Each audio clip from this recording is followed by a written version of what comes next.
வணக்கம் நண்பா. TNSTC latest செய்திகள்.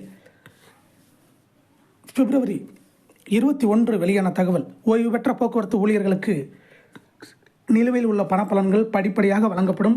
அமைச்சர் சிவசங்கர் அசத்தல் அறிவிப்பு.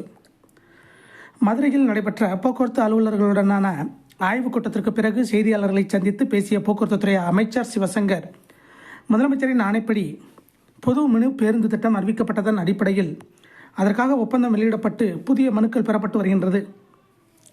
இது தொடர்பாக தமிழ்நாடு முழுவதும் ஆய்வு நடைபெறுகிறது. கலைஞர் ஆட்சி காலத்திலேயே மினி பேருந்து இயக்கம் என்ற சிறப்பான திட்டம் தொடங்கப்பட்ட நிலையில் தற்போது அந்த திட்டம் மேலும் விரிவுபடுத்தப்பட்டு பேருந்துகள் செல்ல முடியாத குக்கிராமங்களுக்கு மினி பேருந்து சேவை நீட்டிக்கப்பட்டுள்ளது.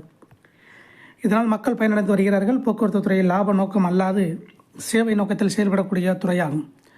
அரசு போக்குவரத்து துறையில் பிற மாநிலங்களுக்கு முன்னோடியாக தமிழ்நாடு திகழ்ந்து கொண்டிருக்கிறது.